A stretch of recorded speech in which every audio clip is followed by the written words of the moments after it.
नमस्कार दोस्तों, स्वागत है आप सभी का टेल्स विद सुधा में। अगर आपने अभी तक मेरे चैनल को सब्सक्राइब नहीं किया है तो प्लीज़ इसे आज ही सब्सक्राइब करें और साथ ही बेल आइकन भी प्रेस करें, जिससे मेरे आने वाले वीडियोस के नोटिफिकेशन आपको मिलते रहें। आज मैं शिवानी की एक और रचना आपके लिए लेकर आई हूँ। कहानी का शीर्षक है लिखूँ। तो चलिए आज की कहानी शुरू करते हैं। यह प्रश्न पिछले 2 वर्षों से मुझे विचलित कर रहा है। कई बार कलम उठा चुकी थी, किंतु उतने ही बार हार कर रख दी। कभी चित्त बहुरूपिया बन उदार दलीलें देता, कभी स्वयं कलम थाम लेता। आज तक स्मृति गहनर से न जाने कितने कंकाल खींचकर पाठकों को थमा चुकी हूँ, किंतु इस कथानक का उलझा सूत सुलझाने बैठती हूँ तो वही धूसर स्मृति किसी अशरीरी प्रेम छाया सी मुझे सहमाने लगती है। छी छी, यही मैत्री निभा रही है तू।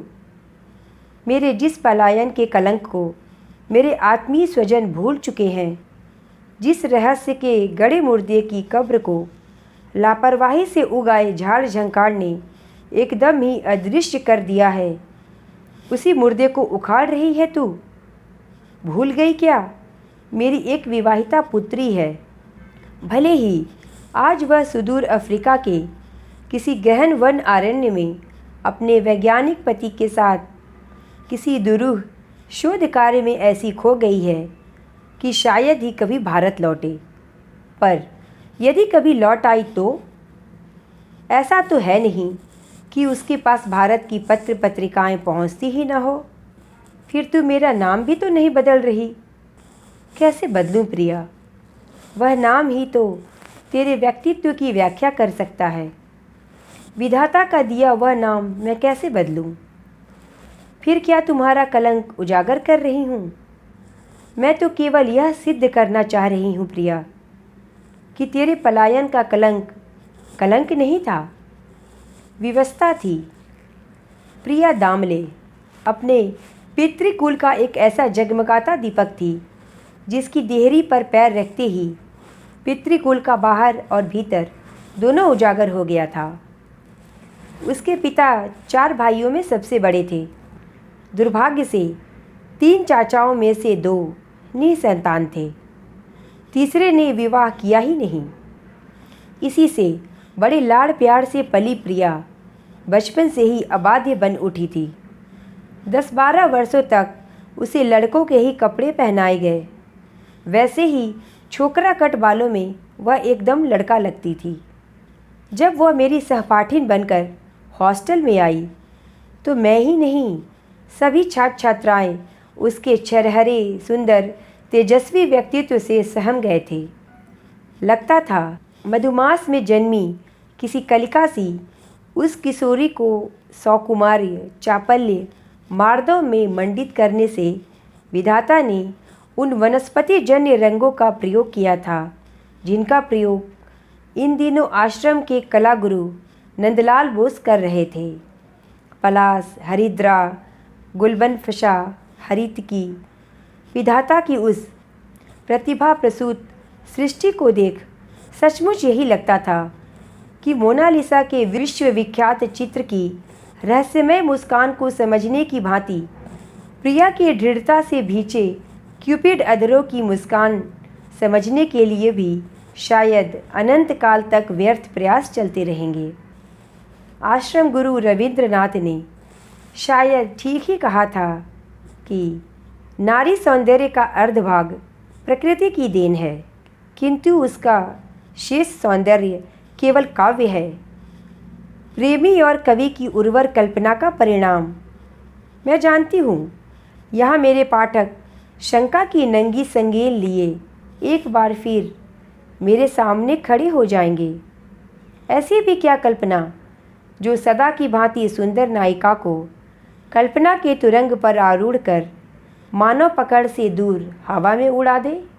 किंतु मेरा आपसे अनुरोध है, मुझे उस दिव्य व्यक्तित्व की वर्णना जी भरकर कर लेने दो। मैं आपको विश्वास दिलाती हूँ, मेरी स्मृति कल्पना को रंच मात्र भी प्रश्रय नहीं दे रही है। सुष्ठु उन्नति आद्रयति मनः, यह तांत्रिक साहित्य में भले ही त्रिपुर सुंदरी या योगिनी के लिए प्रयुक्त हुआ हो, प्रिया भी वैसे ही मन को आर्द्र करने में समर्थ थी। उसका वही तेज देख पहले हम सब सहम गए थे। किसी ने भी उसकी ओर मैत्री का हाथ नहीं बढ़ाया। अपने साथ वह बड़े बड़े 2 सूटकेस भरकर विचित्र परिधान लाई थी। राजस्थानी लहंगे, कच्ची चुनर, जामनगरी छायल, चूड़ीदार कुर्ते, अंगरखे और लेडी हैमिल्टन रेशम की सलवार कमीजें। उससे कई बार स्पष्ट कह दिया गया था कि आश्रम की कक्षा में वह केवल सूती साड़ी पहनकर ही प्रवेश पा सकती है। ठीक है, उसने अपनी सुराहीदार ग्रीवा को और तान कर कहा था, हॉस्टल में तो जो जी में आए वह पहन सकती हूँ ना। और वह फिर वही करती थी। रात को आश्रम भोजनालय में आती तो उसके आते ही हंगामा मच जाता। देखो देखो, उर्वशी आकाश से उतर रही है। वह न दाएं देखती न बाएं। अपने साथ लाया गया बगुले के पंख सा स्वच्छ नैपकिन गोद में धर, बंगाल का घंट, सुप्तो, चचड़ी का गस्सा मुंह में धरते ही नाक चढ़ा पानी का एक घूंट पीकर उठ जाती। एक दिन मैंने उसे टोक दिया, तुम तो रोज़ भूखी ही उठ जाती हो, खाती क्यों नहीं? उसने कहा, ऐसा खाना मेरे घर के कुत्तों को भी नहीं दिया जाता, कैसे चुपचाप खा लेती हो तुम लोग? आश्रम के एक एक नियम को वह जिस दुस्साहस से रौंदे जा रही थी, उसे देख हम कांपे जा रहे थे कि अब इसकी पेशी निश्चय ही हमारी कठोर फ्रेंच दीदी के सामने होगी और वे निश्चित रूप से इस नकचढ़ी के अहंकार का भूत एक पल में झाड़कर रख देंगी। किंतु कुछ भी नहीं हुआ। पता यही लगा कि उसके पिता लॉर्ड सिन्हा विधान रॉय एवं नील रतन सरकार के अभिन्न मित्र हैं एवं उन्हीं के प्रभाव से प्रिया आश्रम में स्वच्छंद विचरण कर सकती है। ऐसा नहीं था कि उसे कभी गुरुजनों की फटकार मिलती ही नहीं थी, किंतु जब कभी मिलती वही निषेध उसे और उद्धत बना देता। सचमुच अद्भुत लड़की थी वह। आकाश को भी लांघ जाने का अदम्य उत्साह, बाधाओं से जूझने को उसका सदा गर्वोन्नत सिर, कठोर कशाघात को सहकर भी किसी को कुछ न समझने वाली मुद्रा, आज उसके रंगीले रसीले भावों की कटु तिक्त मधुर स्मृतियाँ मुझे विहल कर रही हैं। उसे लड़कियों में उठना बैठना अच्छा नहीं लगता था। इसमें कोई संदेह नहीं कि काम मन का मूल है, किंतु प्रिया में वह काम शायद कुंठित होकर ही तीव्रतर हो उठा था। उसके लिए सुनरय का ही महत्व था, नारी का नहीं। एक तो उसके शरीर की गठन भी ऐसी थी, लगता था कि खजुराहो की भित्ति की ही कोई मूर्ति जीवंत हो उठी है। उसके पृथुल नितंब, मांसल अंग प्रत्यंग, वर्तुल वक्षस्थल, तिर्यक दृष्टि सब भी विलास एवं उद्दाम काम के प्रबल संकेत देते थे। शायद यही कारण था कि छात्र मंडली उसके इर्द गिर्द भौरे सी मंडराती रहती। लड़कियों में उसकी एकमात्र मित्र मैं ही थी। यद्यपि आश्रम की ही छात्रा मेरी बड़ी बहन मुझे कई बार कठोर चेतावनी दे चुकी थी कि उस बेहया अहंकारी लड़की से मैं गज भर की दूरी बनाकर रखूं। मेरी बहन ने एक दिन मुझसे कहा, खुद तो बदनाम है ही, तुझे भी ले डूबेगी। खबरदार जो मैंने तुझे उसके साथ घूमते फिरते देखा। किंतु मुझे हमेशा यही लगता कि लोग उसे गलत समझते हैं। वह अहंकारी नहीं थी, वह तो उसका चेहरा ही विधाता ने ऐसा बनाया था कि उसकी सरल दृष्टि भी अहंकार दीप्त लगती। गणित में उसे स्वयं सरस्वती का वरदान प्राप्त था। कठिन से कठिन सवाल भी वह चुटकियों में हल कर देती। स्मरण शक्ति ऐसी अद्भुत थी कि एक बार किसी पाठ पर आंख फेर लेती और दूसरे ही क्षण विराम अर्धविराम सहित पूरा पाठ दनादन उगल देती। उसका बंगला उच्चारण एकदम त्रुटिहीन था। साहित्य सभाओं में वह रविंद्रनाथ, जीवनानंद दास, विष्णु दे, आदि की कविताओं की आवृत्ति करती तो लोग आश्चर्य से मंत्रमुग्ध हो सांस रोके उसे देखते रहते। क्या लड़की है रे बाबा, यह तो बंगाली से भी अधिक बंगाली है, लोग कहते। उसकी यही आश्रम व्यापी ख्याति लड़कियों को जला भुना देती। एक बार हॉस्टल की छात्राओं ने उसकी शिकायत कर दी कि वह आधी रात को कमरा बंद कर सिगरेट पीती है। मैं तो कांप गई कि तलाशी लिए जाने पर मेरी वह दबंग सखी अब अवश्य ही पकड़ी जाएगी। मैं जानती थी कि सूटकेस में रेशमी साड़ियों की तहों के बीच वह थल्ले के थल्ले सिगरेट के पैकेट छिपाकर रखती है। यह 1936 की बात है।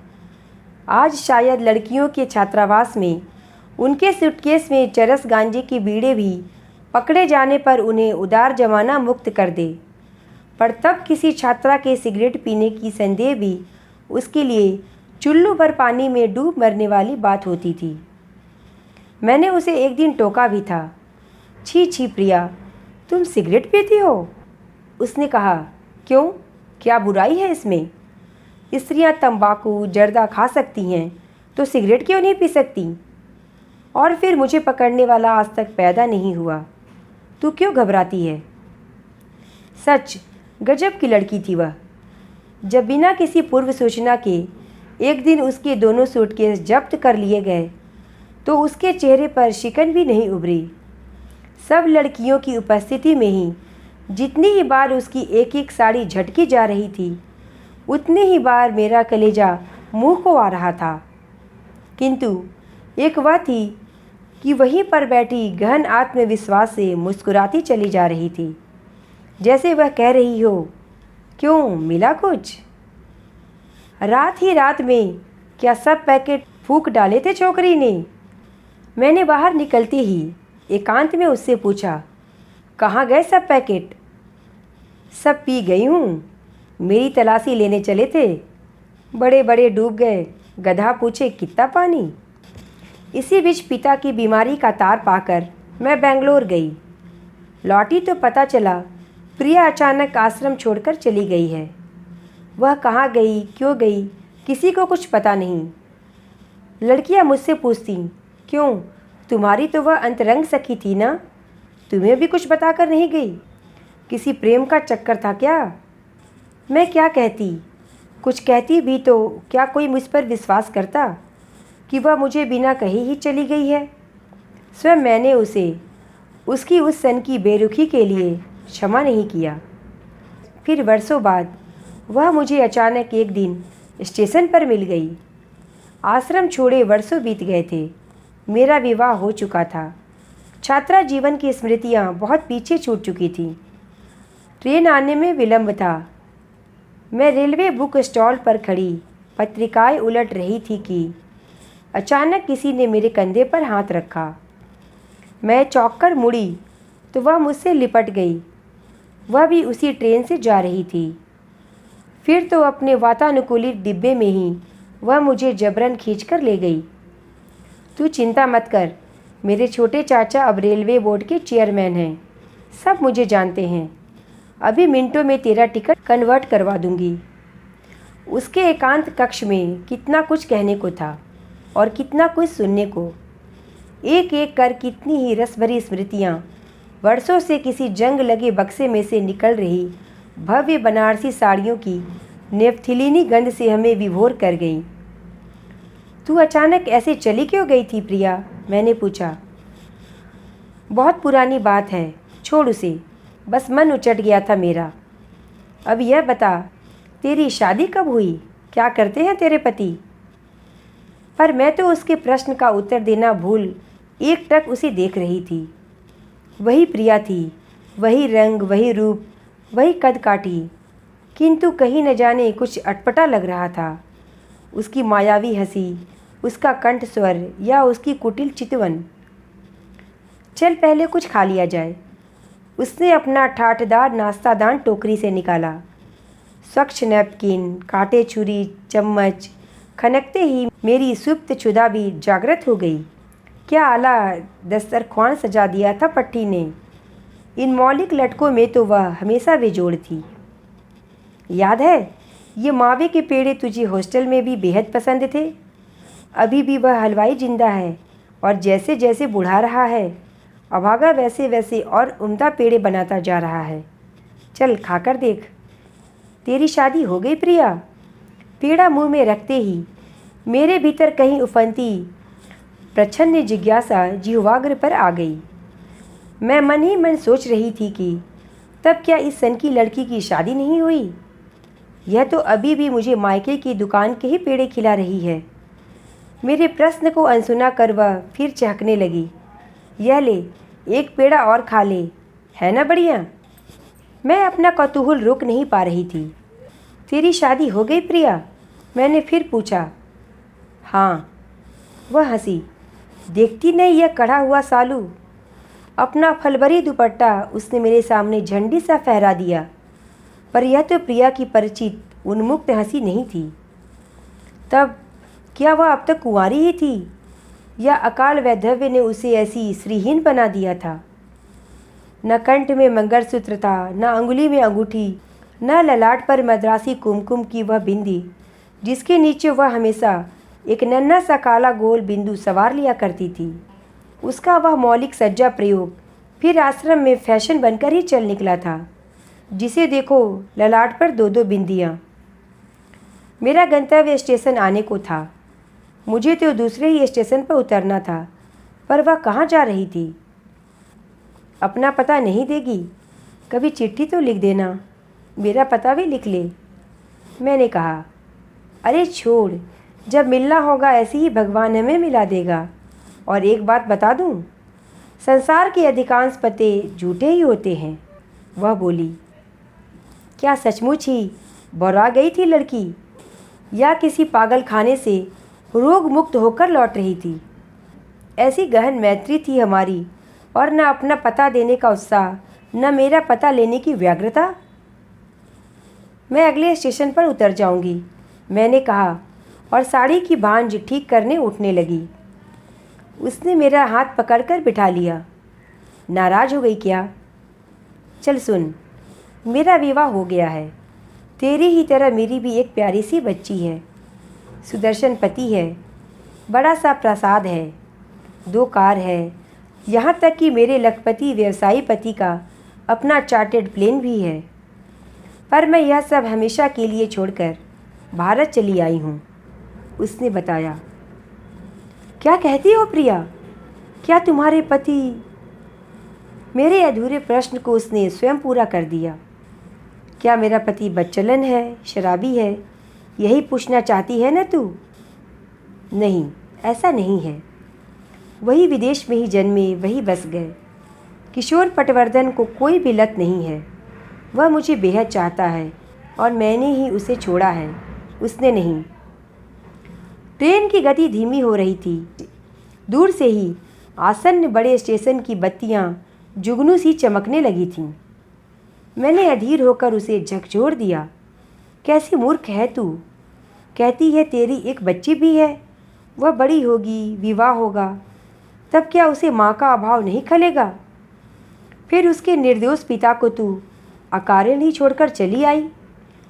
अकारण नहीं, वह हंसी। किंतु कैसी विचित्र हंसी थी वह। बहुत कारण है।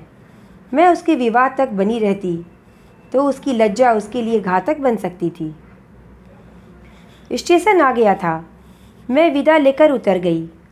वह देर तक खिड़की से हाथ हिलाती रही और एक बार वह हिलता हाथ वर्षों के लिए किसी शून्य में विलीन हो गया। ठीक 10 वर्ष बाद वह फिर मिल गई। आज कई बार सोचती हूँ, ना मिली होती तो शायद अच्छा होता। नैनीताल जाड़ों में प्रायः मसान घाट सा वीरान हो जाता है। कहते हैं 25 दिसंबर को वहाँ अवश्य हिमपात होता है। मैं 10 वर्षों तक वहाँ रही और कभी भी ऐसा नहीं हुआ कि बड़े दिन पर बर्फ़ न गिरी हो। उस दिन भी 25 दिसंबर का हिमपात होकर उदार क्षणिक धूप से गलकर पिघल गया था। कई दिनों की अनवरत वर्षा के बाद पहली बार निरभ्र आकाश चमका था। ताल लबालब छलक रहा था। नैना देवी की मंदिर की क्षुद्र घंटियों के साथ गिरजे के गुरु गंभीर घंटे की गर्जना पखावज की सी जुगलबंदी कर रही थी। ठंडी सड़क निःशब्द सन्नाटे से घिरी एकाएक अंधेरी सुरंग सी लग रही थी। न जाने किस सनक में मैं उस सन्नाटे में पाजाड़ देवी के दर्शन को निकल गई थी। आकाश फिर धूसर मेघ खंडों से घिरने लगा था। मैंने ठंडी प्यार से सिहर सॉल कसकर लबादे सा लपेट लिया और चाल तेज कर दी। नैनीताल की वर्षा बिना किसी पूर्व सूचना के आ गए अतिथि की भांति कभी भी आकर सहमा देती है। कहीं ऐसा न हो कि तीव्र वर्षा का वेग मुझे बीच में ही दबोच ले और मैं अपने घर तक की कठिन चढ़ाई भी न चढ़ पाऊँ। उन दिनों अवस्था भी ऐसी थी कि तेज चल पाना मेरे लिए कठिन हो रहा था। सहसा किसी ने मेरे कंधे को अपने मजबूत पंजे से जकड़ लिया। मैं घबराकर खड़ी रह गई। जनशून्य ठंडी सड़क पर दूर दूर तक कोई नहीं था। कुछ ही दिन पूर्व उस ठंडी सड़क पर डिग्री कॉलेज की एक छात्रा की छत विच्छत लाश मिलने का समाचार पूरे नैनीताल को स्तब्ध कर गया था। पहचाना नहीं? इस बार कंधे से हाथ हटा वह दीर्घांगी छाया मेरे सम्मुख खड़ी हो गई। प्रिया? उसे बाहों में भरने में मेरे दोनों उत्साही हाथ जैसे किसी ने सहसा अदृश्य खड़क से काटकर धरा पर डाल दिए। यह कैसा विचित्र वेश था! उसका ढीला इकबर्रा पाजामा, रेशमी कुर्ता और खुले बटनों से झांकती लोमश छाती, अधरों पर जर्दी पान की लाली सहसा उसकी आंख में लाल डोरे बनकर उतर आई थी।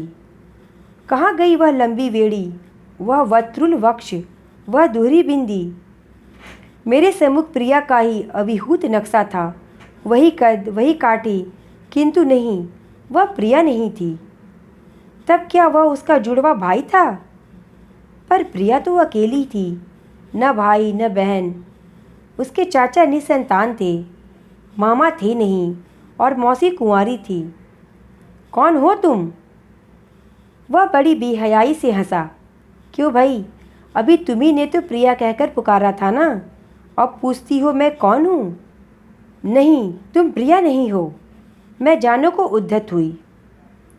रुको, उसने कहा और इससे पहले कि मैं दामन बचाकर छिटकती, उसने दोनों हाथ फैलाकर मेरा मार्ग अवरुद्ध कर दिया। तुमने ठीक पहचाना, मैं प्रिया ही हूँ। क्या बक रहे हो? छोड़ो मेरा रास्ता, मैंने कहा। नहीं। फिर वह हमारी मैत्री के न जाने कितने प्रकरण एक ही सांस में सुना गया। याद है जब तू और मैं एक सरसन दल को घिस्सा दे कचौड़ी गली में कचौड़ी खाने सटक गए थे और इक्के में लौट राजघाट के पिछवाड़े के रास्ते चुपचाप आकर अपने अपने बिस्तर में घुस गए थे? याद है जब तुझे मैंने चुटकियों में 49वां थ्योरम याद करवा दिया था जो तुझे याद ही नहीं होता था? याद है जब प्रभात मुखर्जी ने अपनी क्लास में हम दोनों को कक्षा में बात करने पर पीरियड भर खड़ी रखा था? याद है तुझे रात को नींद में चलने की आदत थी और हम दोनों एक दूसरे की चोटियां बांध लेते थे ताकि तू चलने लगे तो मैं जाग जाऊं। तू हमेशा मेरे पास आकर सो जाती थी। याद है? बस चुप करो, कह तो दिया। मैं उसे स्तब्ध खड़ी देखती रह गई। कौन था यह अद्भुत सिद्ध जो मेरी और प्रिया की मैत्री के इन संस्मरणों की अभिज्ञता से मुझे सहमा रहा था? कहीं ऐसा तो नहीं प्रिया मर खप गई हो और यह उसका दुष्ट प्रेत हो? अभी भी तू नींद में चलती है क्या? पर सुन, उसने बड़े स्नेह से मेरा हाथ थाम लिया। अब तू डरकर मेरे बिस्तर में घुस भी आई तो मैं तेरी चोटी अपनी चोटी से नहीं बांध पाऊंगी। देखना इधर। वह अपने कटे केश पर हाथ फेर बड़ी दुष्टता से मुस्कुराया। मेरा चेहरा लाल पड़ गया। सहसा मेरे गर्भस्थ शिशु की धड़कनें मेरी धड़कनों से मिलकर धड़क उठी। अंधेरा और घनीभूत हो गया। कोहरा धीरे धीरे ताल के ऊपर शामियाने सा टंग गया था। मंदिर की आरती की गूंज कभी धीमी और कभी प्रखर होकर अयार पाटा की पहाड़ों से टकरा रही थी। उसने कहा, तूने उस दिन ट्रेन में पूछा था ना मैंने क्यों घर बार छोड़ा? तो सुन, मेरी बेटी नीला के जन्म के बाद ही मेरा शरीर मेरे लिए पहेली बनने लगा। मेरे कंधे स्वयमेव चौड़े हो गए, मेरी अंगुलियां मोटी होती चली गईं, मेरे पंजों में लोहे की जकड़न आ गई, मेरी आवाज़ भारी होने लगी और मेरा दर्पण ही मुझे छलने लगा।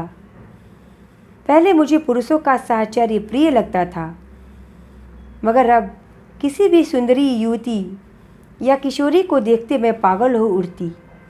पति स्पर्श भी मुझे असह्य लगने लगा। बेचारा किशोर आश्चर्य से मुझे देखता। एक दिन उसने कहा, क्या हो गया है तुम्हें प्रिया? क्या तुम मुझसे नाराज़ हो? मैं उससे कैसे कहती कि किशोर, मैं अब प्रिया नहीं रही, धीरे धीरे अप्रिय बन रही हूँ। फिर एक दिन मैं साहस कर एक अज्ञात चिकित्सक के पास गई। अपने पीपी के पास जाती तो वह एक न एक दिन किशोर को बता देता। रुपया मेरे लिए हाथ का मैल था। मैं किसी भी विशेषज्ञ की ऊंची से ऊंची फीस दे सकती थी। डॉक्टर ने मेरे संदेह की पुष्टि की। मैं धीरे धीरे नारी का चोला छोड़ रही थी। एक सामान्य सा ऑपरेशन ही मुझे पुरुष बना देगा, किंतु मेरा पौरुष क्या मेरा ही सर्वनाश नहीं कर देगा? मेरी निर्दोष बच्ची, मेरा देवतुल्य पति, वे क्या मेरे पौरुष को स्वीकार कर पाएंगे? क्या स्वयं मेरी लज्जा उनकी भी लज्जा नहीं बन जाएगी? सौभाग्य से उन्हीं दिनों किशोर अपने व्यवसाय के सिलसिले में नाइजीरिया जा रहा था। उन दिनों वैसे हमने बोलचाल लगभग बंद कर दिया था। मैंने अपना बेडरूम अलग कर लिया था और उस बेबात की सज़ा को बेचारा किशोर झेल नहीं पा रहा था। उसका और मेरा जॉइंट अकाउंट था। उसी में से पर्याप्त धनराशि निकाल मैं नीला को अपने एक मित्र के यहाँ छोड़ आई, यह कहकर कि मैं अपनी बीमार माँ को देखने भारत जा रही हूँ। लौटते ही किशोर समझ गया होगा मैं अब कभी लौटूंगी नहीं, क्योंकि मेरी माँ तो मेरे विवाह से पहले ही गुजर चुकी थी।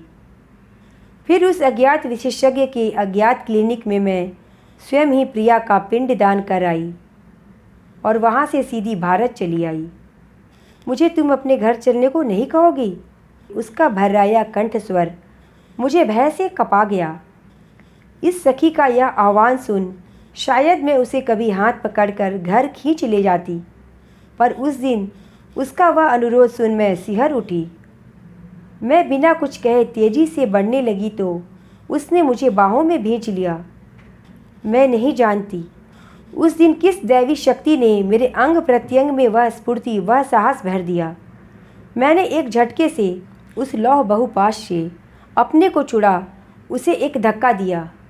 वह उस आकस्मिक आघात के लिए शायद प्रस्तुत नहीं था। कटे पेड़ सा वह नीचे गिरा और मैं हवा के वेग से भागी। नहीं जानती अपनी उस अवस्था में भी मैं उस दिन कैसे तेजी से भाग पाई। मैं घर पहुंची तो मेरे चिंतातुर पति हाथ में टॉर्च लिए मुझे ढूंढने निकल रहे थे। कहाँ रह गई थी तुम? कितनी बार समझाया है तुम्हें, इस कब्रिस्तान की पगडंडी से मत आया करो, फिर वहीं से आ रही हो। रात भर डरती रहोगी अब। मैं प्रायः ही उस पगडंडी से आती थी और कभी कभी रात को उन्हीं कब्रों के सपने देख बुरी तरह चीख उठती थी। दिन में जिस कब्रिस्तान में बैठना मुझे अच्छा लगता था, रात को वही भयावह लगने लगता। 1855 की उन कब्रों पर खोदे गए कई नाम मुझे कंठस्थ हो गए थे।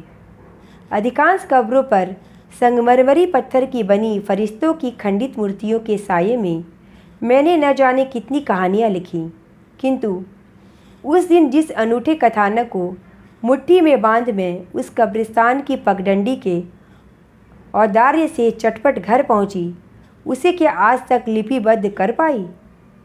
वह कथानक केवल मेरे और मेरे पति तक ही सीमित पुष्प सा बिखर कर धरा में मिल जाता।